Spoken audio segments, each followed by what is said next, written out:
On est au Calme, donc comme à la maison, c'est un lieu de vie étudiant dans lequel est organisé plein d'événements. Donc là, c'est une exposition. Cette expo, c'est un dialogue entre les arts muraux tels que le graffiti et un savoir-faire limougeot, l'émail. Ça s'appelle Graph Mémo. Moi, je voulais réaliser une expo sur le graphe. Manon voulait travailler sur l'émail. Et on s'est dit qu'on allait réfléchir à une façon de mettre les deux en commun. Et en fait, on s'est dit qu'on trouvait ça super intéressant d'utiliser un art comme l'émail qui est très implanté, très traditionnel, et d'utiliser un art comme le graphe qui est plutôt populaire, et de les confronter pour attirer un public beaucoup plus vaste et de personnes non initiées. On est sur une trentaine d'œuvres en comptant les œuvres graphées plus l'émail. On doit approcher une trentaine d'œuvres, et il y en a encore 4 qui vont être réalisées dans la journée.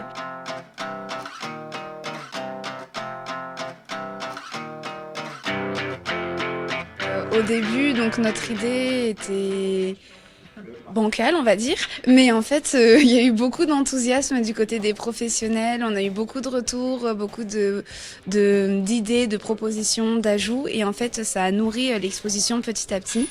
Et puis aujourd'hui, on en arrive là, avec tous ces artistes qui sont venus à nous spontanément, ou alors que nous, on est allés chercher et qui ont bien voulu travailler. Je suis étudiant en formation d'émailleur d'art sur métaux. J'aime bien émailler des personnages de manga. Et là, j'ai donc émaillé ce personnage de One Piece avec la technique du coup de la grisaille qui est l'une des techniques d'origine de Limoges. Qu'est-ce que ça permet pour un artiste comme vous, une expo comme celle-ci? J'ai pas encore fini ma formation et du coup, ça me permet d'avoir un premier contact avec tout ce qui est exposition et promotion de son art.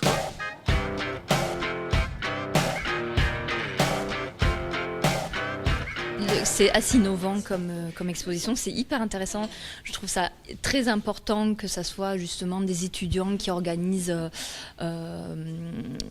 quelque chose d'aussi...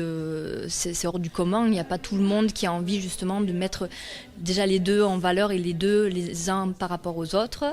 Donc non, c'était très intéressant. Et puis moi, je soutiens toujours un peu la création. J'aime bien tout ce qui est, tout ce qui émane de la jeunesse, c'est très important.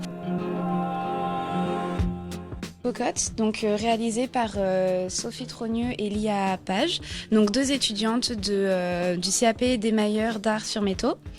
Donc en fait, là, on peut voir sur cette œuvre le lien direct entre le graphe et l'émail, car la matière utilisée, c'est de l'émail, mais la technique, en fait, l'émail a été posé en spray, donc à la bombe, donc comme avec le graphe. Et donc c'est un émail spécial, un émail pour acier qu'on appelle de la barbotine, et du coup qui a été posé en pochoir, en fait, avec les mêmes techniques qu'on retrouve dans les arts muraux, mais avec la matière de l'émail.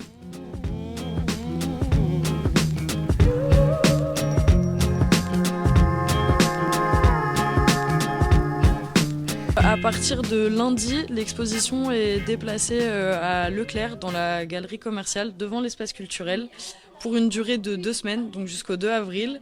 Et du 30 mars au 2 avril, il y a une partie de l'exposition qui est aussi envoyée à la Chambre des métiers de l'artisanat pour exposer dans le cadre des GEMA, donc les Journées européennes des métiers d'art. Dans l'idéal, on aimerait beaucoup continuer et pouvoir exposer plus longtemps.